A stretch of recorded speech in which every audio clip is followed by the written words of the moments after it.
रिया और रितु काफी अच्छे दोस्त थे। दोनों की आपस में खूब बनती। दोनों एक ही ऑफिस में काम किया करती थी। रिया रितु को अच्छा दोस्त मानती, लेकिन रितु।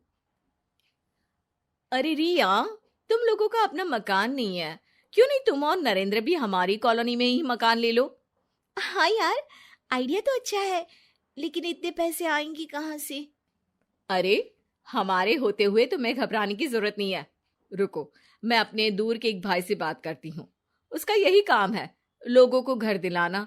थोड़ा सा कमीशन लेता है, लेकिन मार्केट के रेट से कम दामों में घर भी दिला देता है।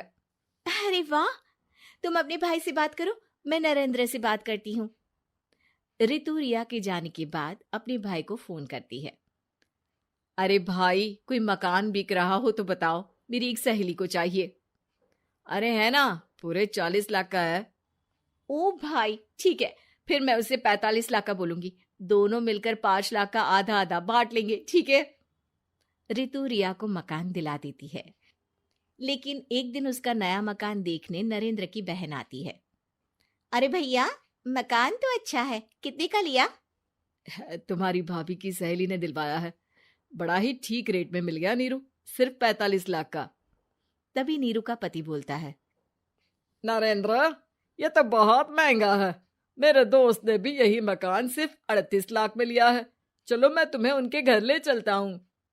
दोनों नरेंद्र की जीजाजी के दोस्त के घर जाते हैं, जहां उन्हें रितु का भाई मिल जाता है। क्या बात है, आपने हमें धोखे से महंगा मकान बेचा है। पता है कितनी मेहनत की कमाई का पैसा है। अब ये तो आप उन मैडम से पूछे जिन्होंने आपको ये मकान दिलाया है। उनके कहने पर ही मैंने ये रेट लगाया था। अब नरेंद्र को रिया पर गुस्सा आ जाता है। वो रिया को कहता है, रिया, तुम्हारी सहेली रितु तो एक नंबर की चालबाज और धोखेबाज निकली। मैंने उसके कहने पर इस मकान के 7 लाख ज्यादा खर्च किया है। रिया को भी नरेंद्र की बात सही लगती है। वो चुप हो जाती है। अगले दिन रितु रिया से मिलती है। रितु, मुझे तुझसे ये उम्मीद नहीं थी। तुमने 38 लाख का मकान 45 लाख में हमें बिकवा दिया।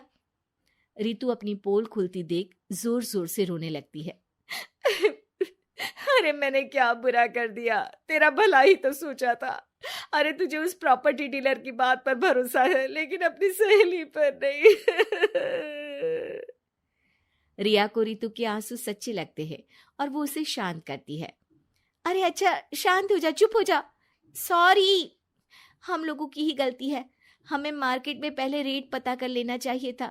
चल सॉरी। अब रितु आए दिन लोगों से रिया के पीठ पीछे बुराई किया करती थी। रितु अपनी ही दूसरी ऑफिस के सहयोगी से कहती है,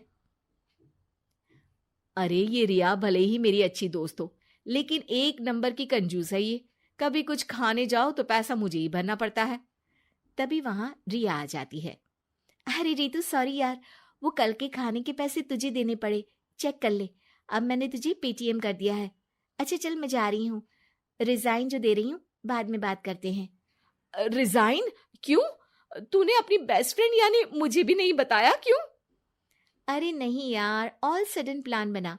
दरअसल ये नया घर का ईएमआई निकालनी काफी मुश्किल हो रही है, तो सोचा घर पर ही कोई बिजनेस कर लूं। अब इतनी थोड़ी सी कमाई में हो नहीं पा रहा है ना। अच्छा अच्छा, क्या बिजनेस करेगी? देख, तू तो जानती है कि यहाँ मुझे सिर्फ 15,000 मिलता है, लेकिन घर में बच्चों का प्ले स्कूल खोलूंगी तो पूरे 4,000 एक बच्चे से मिलेगा। 10 भी आ गए बच्चे तो पूरे 40,000 की कमाई, वो भी घर पर रहकर। है ना अच्छा आइडिया? रितु को रिया की बात से जलन होती है। वो कहती है, अरे फिर 10 क्या, 50 बच्चे का ही सोचना। अरे कहाँ यार, घर में इतनी जगह कहाँ। सुन ना, एक काम करते हैं, हम मिलजुल कर किराए का मकान लेकर उसे सजाते हैं। फिर ज्यादा कमरे होंगे तो ज्यादा बच्चे आ सकेंगे ना। हाँ, लेकिन मैं एक बार नरेंद्र से पूछ लेती हूँ। रिया नरेंद्र को सारी बात बताती है। देख लो रिया, मुझे तुम्हारी इस सहेली में जरा सा भी विश्वास नहीं है। अरे नहीं नहीं, वो ऐसी नहीं है। मिलकर काम करेंगे, जो पैसे आएंगे आधे आधे बांट लेंगे। इसमें बुरा क्या है, काम भी अच्छा होगा। फिर क्या था, दोनों मिलकर काम शुरू करते हैं। पूरा कमरा बच्चों के हिसाब से सजा दिया जाता है। टीवी, फ्रिज, बेड और न जाने क्या क्या। तेरे और मेरे मिलाकर 2 लाख का खर्च हो गया। अरे कोई बात नहीं, पैसे कमाने के लिए इन्वेस्टमेंट तो करनी पड़ती है। अब इतनी बड़ी रकम है, अच्छा है कि दोनों ने मिलकर कर ली, वरना एक के बस की तो बात नहीं है। हाँ, लेकिन अब मैं ना एक बात बोलना चाहती हूँ। देखो, पिछले 2 महीनों से जब से ये काम चल रहा है, सारी मेहनत मेरी ही है। मैं ही सारा दिन यहाँ का काम देखती हूँ। तो अब मैं तुम्हारे साथ ये काम नहीं करूंगी। अकेले मैं ये स्कूल चलाऊंगी। अरे ऐसे मत बोलो रितु, मैंने नौकरी भी छोड़ दी। थोड़ी बहुत सेविंग्स थी, वो भी मैंने स्कूल को बनाने में लगा दी। अब यार, तुम तो आलसी भी हो। मुझे नहीं लगता तुम ये काम कर पाओगी। रितु, नरेंद्र ठीक बोलते थे, तुम भरोसे के लायक नहीं हो। ये मेरी गलती है कि मैंने तुम पर विश्वास किया। अच्छा जी, तो गलती की ना। मैं तुमको तुम्हारे पैसे धीरे धीरे करके दे दूंगी।